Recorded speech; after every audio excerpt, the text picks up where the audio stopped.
Okay, today we are going to start another chapter of laser series, which is laser beam characteristics.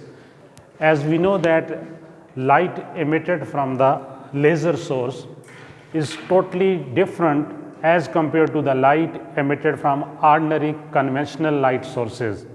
In case of ordinary conventional light sources, light is emitted in various directions, all direction having different phases. It is non-coherent in nature.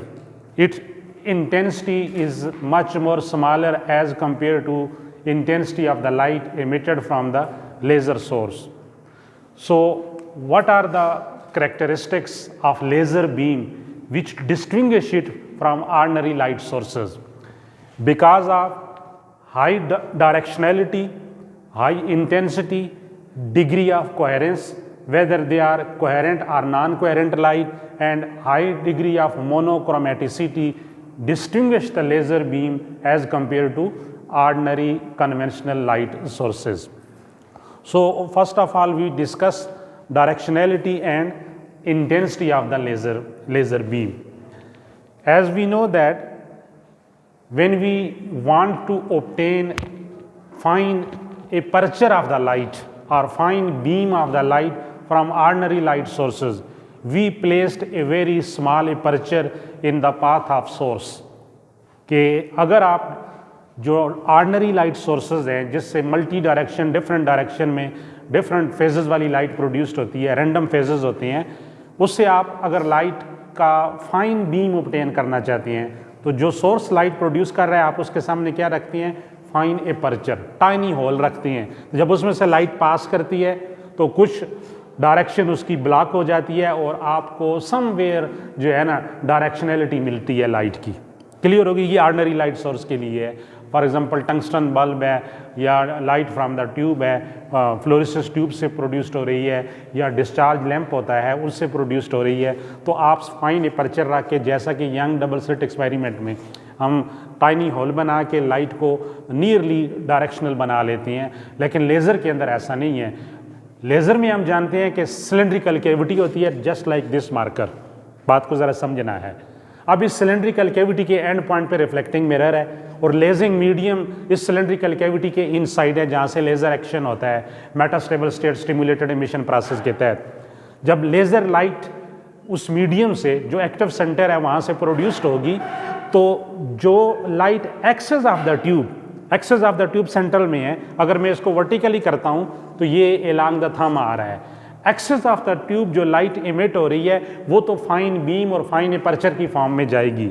Any ray which are emitted from the side portion of the cylindrical tube, के साइडों से जो cylindrical tube के जा रही है वो eliminate हो जाती हैं।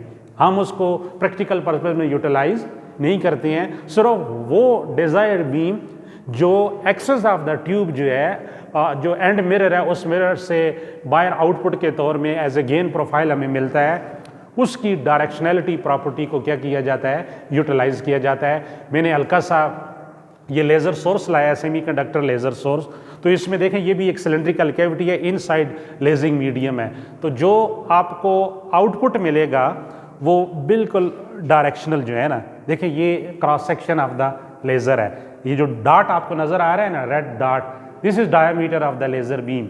अब इसको जो मैं इसका डिस्टेंस बढ़ाता जाऊँगा ये फैलता जाएगा। तो ये नेक्स्ट हमारी डिस्कशन आ रही है कि directionality of the laser can be determine from their divergence property, beam divergence. कि बीम डाइवर्जेंस क्या है? तो बीम डाइवर्जेंस के लिए इस फिगर को ज़रा गौर से देखें, ये वेरी इंपॉर्टेंट टर्मिनोलॉजी है बीम डाइवर्जेंस, जिसको रिमोट सेंसिंग, मॉनिटरिंग और सर्विंग के लिए यूज़ किया जाता है, यूटिलाइज किया जाता है। तो हम अर्थ सरफेस से मून तक इस प्रॉपर्टी को यूटिलाइज करने जा रहे हैं। इस फिगर में ये लेज़र लाइट सोर्स है सिलेंड्रिकल, ठीक हो गया। इससे laser beam along the axis of the tube produced हो रहा है। अब जो लेज़र आगे एडवांस हो रहा है तो इस लेज़र लाइट के अंदर जो बीम है उसमें very small degree divergence, scattering या डायफ्रैक्शन आती जा रही है। लेकिन after emitting from the source एक पर्टिकुलर डिस्टेंस है जिस डिस्टेंस तक लेजर लाइट रिमेन पैरेलल रहती है। तो the distance after emitting from the source through which light rays, laser light rays should remain parallel is called Rayleigh criteria। कि ये source है आपका, इस सोर्स से लाइट एमिट होने के बाद कुछ डिस्टेंस तक क्या रहेगी, पैरेलल रहेगी। तो जब तक ये पैरेलल है, लेट्स सपोज यहां तक पैरेलल आ रही है, अभी डाइवर्जेंस आपको फील नहीं हुआ है, उसके बाद देखें ये डाइवर्ज हो रही है, ये बीम इस तरफ और ये बीम इस तरफ डाइवर्ज हो रहा है, तो इसमें एंगुलर डिविएशंस आ रही है। तो जिस डिस्टेंस तक ये रिमेन पैरेलल है, ये डिस्टेंस क्या कहलाएगा, रैले रेंज। जिसको रैले साइंटिस्ट ने डिटरमिन किया था तो उसने अपने नाम पे इसको रैले रेंज रख दिया। क्लियर होगी। अब उसके बाद देखें जो जो लाइट आगे एडवांस हो रही है तो सर्टन डिग्री उसके अंदर डाइवर्जेंस आ रहा है। तो ये जो डाइवर्जेंस एंगल थीटा है, अगर इसको आप देखना चाहती हैं तो लेजर बीम के सेंटर से लेके एज तक, एज के दरमियान जो एंगल बन रहा है, इस एंगल को कहा जाता है डाइवर्जेंस एंगल थीटा। तो ये हाफ एंगल है, फुल एंगल ये टोटल हो जाएगा दोनों डाइवर्जेंस रेज के दरमियान, क्योंकि एक बॉटम पे डाइवर्ज हो रही है और एक टॉप पे। क्यों ऐसा हुआ है कि क्योंकि आउटपुट में जो लेजर आप किसी ऑब्स्टेकल पे फाल करते हैं तो आपको क्या मिलता है, एक स्फेरिकल डॉट मिलता है। जब स्फेरिकल डॉट मिलता है तो टॉप से बॉटम तक जब हम इसका डायमीटर में लाते हैं तो दो एज बनेंगे ना। अब देखें, एक एज ये आ गया और एक एज ये आ गया, तो टोटल एंगल क्या हो जाएगा, angle 2 times of divergence angle, full beam divergence से कहते हैं, ये 2 थीटा हो जाता है, क्योंकि हम सेंट्रल से ये लेते हैं, ये सेंट्रल पॉइंट से ये थीटा, तो टोटल 2 थीटा आ जाएगा।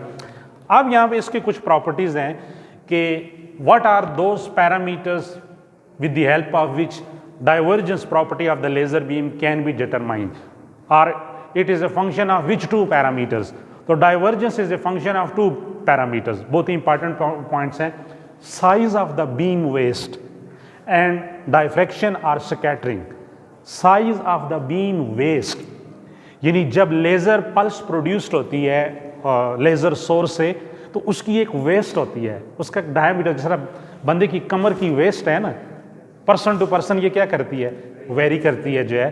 तो अब लेज़र देखें, मैंने आपके सामने कहा कि ये मैंने प्रोड्यूस किया, तो ये जो डॉट आपको नज़र आ रहा है ना, इस डॉट के ऊपर मैं अगर सर्कल ड्रा करूं तो उस सर्कल का डायमीटर होगा ना, this diameter is refer to be a waist. तो जिस जगह पर ये प्रोड्यूस्ड हो रहा है, प्रोडक्शन पॉइंट पे वेस्ट हो रहा है, और डिस्टेंस के बाद देखें वहाँ कुछ और हो गया है, और थोड़ा और जो है ना, अगर इसको डिस्टेंस देखते जाए यहाँ थोड़ा फैलाव ज़्यादा नज़र आ रहा है जो है। तो जो डिस्टेंस इंक्रीज करते जाएंगे वेस्ट ऑफ द लेज़र क्या होता जाएगा, इंक्रीज होता जाएगा। अब जब वेस्ट इंक्रीज होता जाएगा तो उस वेस्ट के नीचे जो इफेक्टिव क्रॉस सेक्शनल एरिया आएगा वो भी क्या हो जाएगा, बढ़ जाएगा। देखें रेटिना ऑफ द आई पे अगर लेज़र पल्स फॉल करते हैं तो very small diameter of the laser जो है ना वो इफेक्टिव एरिया को ऑक्युपाई करेगा, वेरी स्मॉल। लेकिन अगर आप मॉनिटरिंग के लिए, सर्वे के लिए अगर लेज़र लाइट किसी सरफेस पे फॉल करते हैं, किसी माउंटेन पे फॉल करते हैं, अर्थ के ज्योग्राफिकल एरिया पे फॉल करते हैं, तो आपको लार्ज एरिया चाहिए, तो आप हाई पावर लेज़र यूज़ करोगे जो लॉन्ग डिस्टेंस के बाद जो है उसका वेस्ट इतना ज़्यादा हो जाए कि नीचे जो है क्रॉस सेक्शनल एरिया जो है वो ज़्यादा से ज़्यादा ऑक्युपाई करे, तो हम उसको मॉनिटर कर सकें, उसका सर्वे कर सकें, उसके स्ट्रक्चर को स्टडी कर सकें जो है। बात ज़हन में आ गई कि ये वेस्ट कैसे बढ़ता जा रहा है। तो पहली चीज़ तो यहाँ पर हमने ये देखी कि size of the beam waist, और दूसरा फैक्टर डायफ्रैक्शन। डायफ्रैक्शन जो है, स्कैटरिंग जो है वो एंगल थीटा पे डिपेंड कर रही है। तो डाइवर्जेंस एंगल मेजर्ड कैसे होता है, इसको मेजर कैसे करेंगे, ये मैंने ऑलरेडी आपको बता दिया है कि ये एंगल थीटा कैसे मेजर होगा, ये डेफिनेशन है। It is the angle measured from centre of the beam to the edge of the beam, कि सेंटर ऑफ द बीम से लेके एज तक। तो बॉटम वाला एज अगर सेंटर से ले तो ये थीटा बन रहा है, इसी तरह टॉप वाला एज सेंटर से ले तो ये भी थीटा बनता है। तो दोनों का अगर टोटल सम कर ले तो क्या बन जाएगा, 2 थीटा बन जाएगा। ये बात क्लियर होगी। अब एज क्या चीज़ है, यानी लेज़र वेस्ट का एज क्या चीज़ है। लॉन्ग डिस्टेंस के बाद ये जो एज बना है क्वेश्चन ये है कि जिस वक्त लेजर सोर्स से लेजर लाइट प्रोड्यूस्ड हुई थी वहां इंटेंसिटी ज्यादा थी या after covering a distance of 100 metre 200 metre 500 metre अब जो वेस्ट है वहां पर लेजर इंटेंसिटी वही है जो प्रोडक्शन पॉइंट पे थी। इंटेंसिटी आपको पता है इनवर्स स्क्वायर लॉ ओबे करती है, तो लॉन्ग डिस्टेंस के बाद लेजर लाइट की इंटेंसिटी जो है वो क्या होगी, कम होगी। अब कितनी कम है ये भी कैलकुलेट की गई है।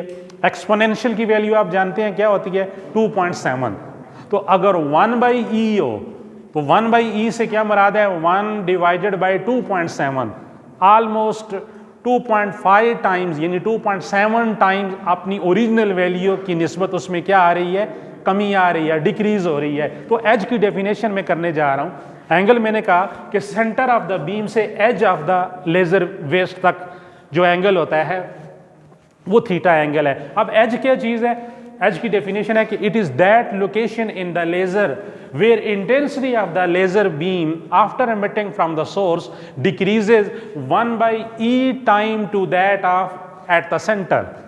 कि एज वो लोकेशन है लेजर वेस्ट के अंदर, लेजर बीम के अंदर, कि जहां पर लेजर लाइट की इंटेंसिटी सेंटर की निस्बत जहां ये प्रोड्यूस्ड हुआ था, सेंटर पे इट मीन ग्रेटर है, तो यहां पर क्या होनी चाहिए उस सेंटर की निस्बत 1/e टाइम। अब e आप जानते हैं 2.7 है, तो तकरीबन ये 1 डिवाइडेड बाई 2.7 टाइम्स क्या हो रही है, डिक्रीज हो रही है। अगर इसको यहाँ पर 100 वाट पर स्क्वायर मीटर लेते हैं तो एज पे क्या हो जाएगी 100 डिवाइडेड बाय 2.7, तो ये 50 वाट पर स्क्वायर मीटर से भी क्या हो जाएगी, कम हो जाएगी, यानी 50% से भी क्या होती है, कम हो जाती है। This is edge. तो ये एज आपका डिफाइन हो गया। अच्छा, अब ये जो फुल एंगल डाइवर्जेंस है 2 थीटा, इसका एक डायरेक्ट रिलेशन दिया हुआ है, आगे किसी जगह प्रूव है, यहां पर हमें डायरेक्ट चाहिए कि the full angle divergence is given by this relation 2 theta equal to 4 lambda pi D naught. अब इसमें डी नॉट क्या चीज है, 2 omega naught. D naught basically diameter of the, यहां से यानी टॉप एज से लेके बॉटम एज तक diameter of the beam waist, ये उसका टोटल डायमीटर है। जैसे मैंने ये बार बार कहा है कि ये छोटा सा सर्कल है, इसको जब मैं इसको ड्रा करता हूं ना तो इस सर्कल का डायमीटर होगा, इसका रेडियस भी होगा। रेडियस आ गया ओमेगा नॉट, यहां पर ओमेगा नॉट रेडियस है, तो रेडियस का डबल करेंगे तो क्या आ जाएगा, डायमीटर। तो अब हमें कुछ यहां पर फिजिकल फिनोमिना नजर आ रहा है, फिजिकल सिग्निफिकेंस नजर आ रहा है कि divergence angle theta is a function of waist of the laser beam. Laser beam की जो वेस्ट है, जो डायमीटर है, उसका फंक्शन आ रहा है, इनवर्सली प्रोपोर्शनल है। यानी divergence angle theta is made large for small waist. अगर वेस्ट स्मॉल है, स्मॉल एपर्चर वाली लाइट प्रोड्यूस्ड हुई है जिसका डायमीटर बहुत कम था, रेडियस कम था, उसमें डाइवर्जेंस क्या आएगी, ज्यादा आएगी। अगर लार्ज क्रॉस सेक्शन वाली, लार्ज डायमीटर वाली लेजर पल्स प्रोड्यूस्ड हो रही है तो उसमें डाइवर्जेंस क्या आएगा, कम आएगा, थीटा स्मॉल हो जाएगा। एक ये चीज होगी। अब उसके बाद एक divergence angle due to diffraction, वो भी कैलकुलेट किया गया है। ये रिलेशन, जैसे मैंने आपको कहा कि डाइवर्जेंस 2 पैरामीटर्स पर डिपेंड करती है, size of the beam waist और दूसरा क्या है, डायफ्रैक्शन। बीम वेस्ट के लिहाज से डाइवर्जेंस एंगल थीटा आप इस इक्वेशन से डिटरमिन करते हो, और डायफ्रैक्शन के लिहाज से, ये आपके एफएससी में भी है, डायफ्रैक्शन के लिहाज से जो एंगल डिविएट हो रहा है लेजर बीम का, उसके लिहाज से जो डाइवर्जेंस एंगल की रिलेशन है वो ये है, theta is equal to 1.22 lambda divided by capital D. तो दिस इज का रैले क्राइटेरिया, ये रैले साइंटिस्ट ने किया था, ये उसने दिया है। ये डायमीटर ऑफ द लेजर और वेवलेंथ ऑफ द लेजर जो है ये आपके पास इस इक्वेशन, इसको इक्वेशन 2 कह दे। तो अब कुछ एग्जांपल्स बताई गई हैं बड़ी ज़बरदस्त किस्म की, तो जो देनी है, हम ऐसा करते हैं कि हीलियम नियॉन लेजर से लाइट पल्स प्रोड्यूस करते हैं, फिर हम देखते हैं कि उसके अंदर कितने डिग्री डाइवर्जेंस आई है, थीटा कितना आया है। तो typical value of the divergence for helium neon, angle of divergence angle कितना रहा, 10⁻³ रेडियन। अब इसका डायमीटर कितना इंक्रीज होगा, the diameter of the helium neon laser increases 1 millimetre for every 1 metre distance. यानी हीलियम नियॉन लेज़र जब 1 metre distance travel करेगा तो उसके डायमीटर में जो एक्सपेंशन या जो फैलाव आ रहा है वो कितना आ रहा है, 1 मिलीमीटर। तो 1 मिलीमीटर जब फैलाव आएगा इस तरह, देखें यहाँ से आस्ता आस्ता इंक्रीज होता जा रहा है, तो थीटे में कितनी चेंज आएगी, ये कैलकुलेट किया गया एक्सपेरिमेंटली 10⁻³ रेडियन। यानी बहुत लार्ज जो है ना डेविएशन नहीं आ रही है। और हीलियम नियॉन लेज़र याद रख लें इतना हाई पावरफुल लेज़र नहीं है, इसकी जो पावर है वो 1 मिलीवाट होती है। तो थिंक अबाउट 50 किलोवाट, 100 किलोवाट, वो लेज़र जो इतनी high power laser light produce करती हैं, उनमें जो फैलाव आएगा, जो डायवर्जेंस एंगल होगा वो क्या होगा और वो कितना दूर डिस्टेंस ट्रैवल करेंगे। तो नीचे एक बड़ी प्यारी एग्जांपल दी गई है, इसको ज़रा गौर से देखें। हाई पावर लेज़र के लिए, अच्छा पहली हीलियम नियॉन के लिए थी, ये low power laser peak value यानी बहुत स्लो पावर और बहुत हाई पावर के लिए दो एग्जांपल सेट की गई हैं कि अगर डायमीटर 5 सेंटीमीटर है लेज़र का, तो इसमें जो डाइवर्जेंस एंगल है 10⁻⁻6 डिग्री, तो हम इस लेज़र को, हाई पावरफुल लेज़र को अर्थ से मून सरफेस पे फॉल करते हैं, तो देखते हैं कि इसके डायमीटर में कितनी मतलब एक्सपेंशन आएगी। The diameter of the laser when it falls from surface of earth to the surface of moon 10 metre on moon surface. यानी अगर आपके पास एक लेज़र अर्थ सरफेस पे प्रोड्यूस्ड हुआ हाई पावर, उसका डायमीटर बहुत स्मॉल था, तो मून तक उसने कितना डिस्टेंस ट्रैवल किया, मून का डिस्टेंस फ्रॉम द अर्थ बहुत ज़्यादा है, किलोमीटर्स में है। तो वही लेज़र लाइट जब मून सरफेस पे पड़ेगी तो उधर एक डार्ट बनेगा, सर्कुलर डार्ट बनेगा, तो उस सर्कुलर डार्ट का टोटल डायमीटर कितना होगा, 10 मीटर। हम मिलीमीटर की बात करते रहे हैं, 10 मीटर बहुत बड़ी चीज़ है। अब 10 मीटर के नीचे जो क्रॉस सेक्शनल एरिया होगा मून सरफेस का, वो ऑक्यूपाई हो जाएगा ना। जिस तरह अक्सर औकात आप लोग देखते हो कि लाइव मैचेस में, क्रिकेट या फुटबॉल के मैचेस में ऊपर से लाइट फॉल की जाती है, तो नीचे एक डार्ट सर्कल बनता है ना। अब उस सर्कल के नीचे अर्थ का क्रॉस सेक्शन एरिया आ जाता है कि कितना उसने कवर किया है। तो हमारा ये जो लेज़र है जिसको हमने अर्थ से मून पे फॉल किया, तो मून पे कितना क्रॉस सेक्शन एरिया उसने कवर कर लिया, 10 मीटर डायमीटर के अंदर। अब 10 मीटर डायमीटर के अंदर बंदे कितने खड़े हो सकते हैं, ठीक है, बंदे भी बहुत ज़्यादा खड़े हो सकते हैं ना। 10 मीटर डायमीटर, ये रूम यहाँ से लेके वहाँ तक 10 मीटर नहीं होगा, तकरीबन 7-8 मीटर होगा। तो इसकी विड्थ देख लें, तो वो नीचे जो क्रॉस सेक्शन एरिया होगा वो लेज़र लाइट उधर पड़ेगी, उस जगह को मॉनिटर करेगी, रिफ्लेक्ट होके वापस आएगी। रिफ्लेक्टेड बीम को जो है ना अर्थ सरफेस पे स्टडी किया जाएगा। तो इस तरह आप अर्थ सरफेस ऑफ अर्थ पे बैठे हुए हेवनली बॉडीज यानी मून सरफेस को स्टडी करने जा रहे हैं। तो इसलिए मैंने कहा था कि डाइवर्जेंस प्रॉपर्टीज मॉनिटरिंग और सर्वे के लिए यूज़ की जाती है, यूटिलाइज की जाती है। रिमोट सेंसिंग में भी यूज़ होती है कि आप सैटेलाइट से या किसी भी वो क्या कहते हैं जो आर्टिफिशियल सैटेलाइट है, वहाँ से आप लेज़र पल्स अगर अर्थ की किसी सरफेस को मॉनिटर करना है, वहाँ से फॉल करें, अर्थ सरफेस पे आएगा। मून तो बहुत लॉन्ग डिस्टेंस था, तो वो अर्थ सरफेस पे आएगा, वो सरफेस को ऑक्यूपाई करेगा, जो क्रॉस सेक्शनल एरिया बनेगा रिफ्लेक्ट होकर वापस आएगा। तो आप अर्थ सरफेस को भी स्टडी कर सकती हैं। इस तरह की स्टडी को रिमोट सेंसिंग कहते हैं। तो this is because of divergence of the light, laser light जो है। क्लियर होगी बात। ये थर्ड प्रॉपर्टी हम basically laser beam characteristic study कर रहे हैं। डायरेक्शनैलिटी होगी, डाइवर्जेंस हो गया। थर्ड प्रॉपर्टी मैंने ली है इंटेंसिटी। इंटेंसिटी की जो बेसिक डेफिनेशन है, energy transmitted by waves per unit area per unit time is called intensity.